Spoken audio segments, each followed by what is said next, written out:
What's going on YouTube? I'm Sharice with the Tech Couple, and yes, Corey will be in this video just a little bit later. Now, for the past few months, really ever since Apple announced their fall 2017 iPhone lineup, people have been asking us left and right which iPhone is going to be the best one this year, which one is going to serve their specific needs the most, and most importantly, which one is going to yield the best bang for your buck. Now, we've been playing with the iPhone 8 Plus and the iPhone 10 for the last few weeks. Are you guys still trying to decide between the two? If so, stick around. Here's our thoughts. First things first, let's get the basics out of the way. The iPhone 8, 8 Plus, and 10 all run identical internals. So if you're trying to buy the fastest iPhone, they're all the fastest iPhone. Now, sticking with the basics, if you absolutely have to have a gold iPhone this year, then you really don't want to get the gold 10. Because there is no gold 10. That phone is only available in space gray and silver, whereas the 8 and 8 Plus also have a gold option. Now, personal disclaimer, the gold to me definitely looks a little more pink, rose goldy, but you can judge for yourself. Now, if you're considering upgrading to the iPhone 10 from a non-Plus phone, I assure you the iPhone 10 doesn't have much bigger of a footprint than your current iPhone. And if you are coming from a plus-sized iPhone like we were, I would understand if you were a little skeptical because the iPhone 10 feels so tiny. But honestly, after using it for a few weeks, it really isn't even noticeable anymore, mainly because of how huge that screen is. In fact, it's even bigger than the plus-size screens. Not only is it big, it's gorgeous. The iPhone 10 now uses OLED technology in the display, which means the colors really come to life. Contrast ratios are a lot better, so your blacks are that much blacker, your whites are that much whiter. You'll find that it's an immediate night and day difference, makes everything look better. The iPhone 10 also supports HDR10 and Dolby Vision, which are just high-tech phrases for everything looks great and all the colors pop. So one of the most significant differences between the iPhone 8s and the iPhone 10, and probably one of the largest departures from your traditional looking iPhone, is the completely missing home button. Now, the iPhone 10's gorgeous edge-to-edge display has allowed iOS to utilize gestures to navigate around the phone. So you can swipe up to access multitasking, swipe down from the upper left corner to get your notification center, and swipe down from the upper right corner to see your control center. So if you're a creature of habit and have gotten so used to that home button, like, literally every other iOS user, then the gestures may seem a little intimidating, but honestly, it only took me and Corey, I think, a couple of days to get used to it, and now it's second nature. In fact, when I picked up my iPhone 8 Plus to do this, I found myself swiping up on that like, what the heck? It's not working, because it's not supposed to.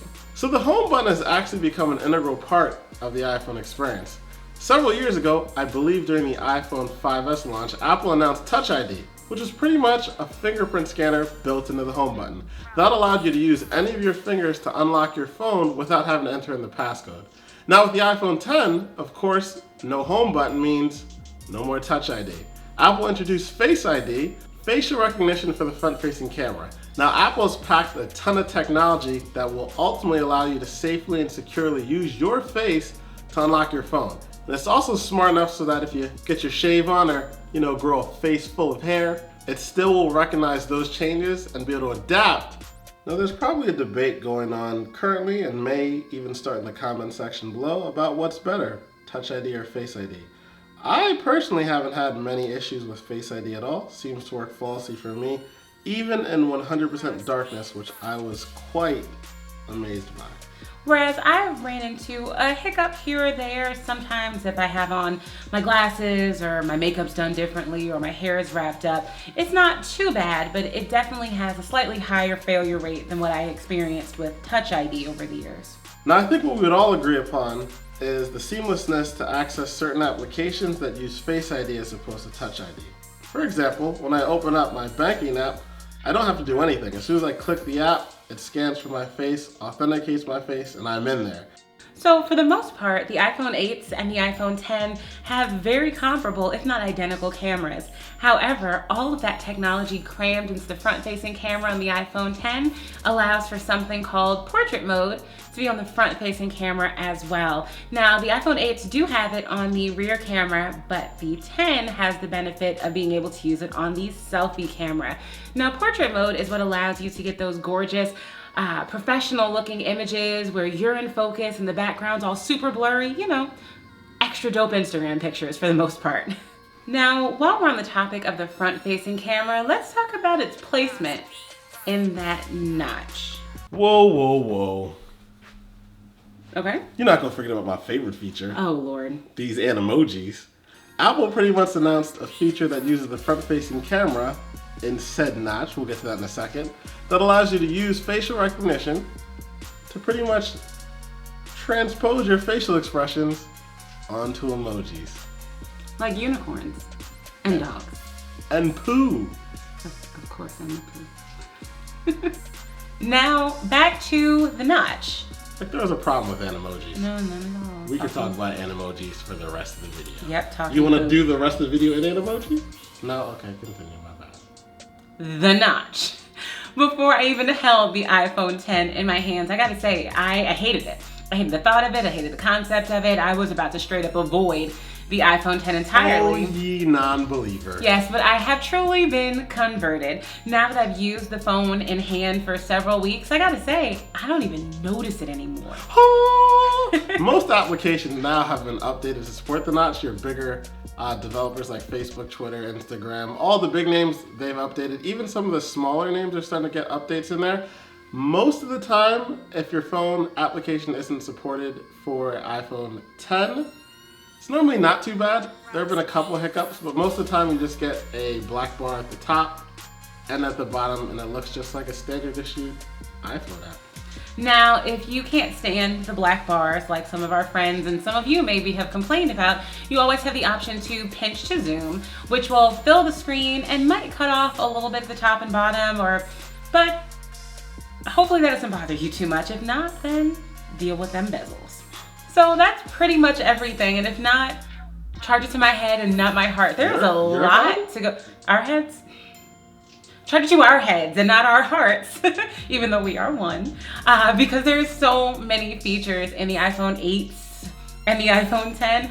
Honestly, whichever way you go, they're both pretty freaking fantastic phones.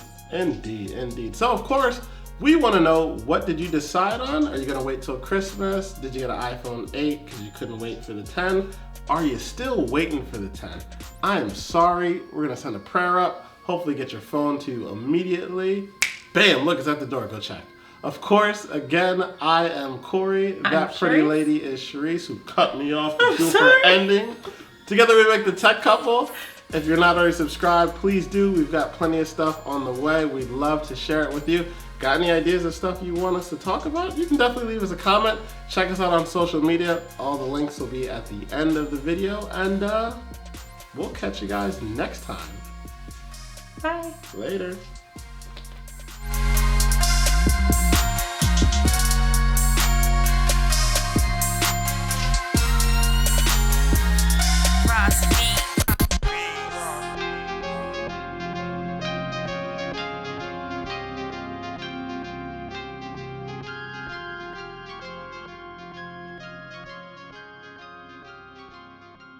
Speed.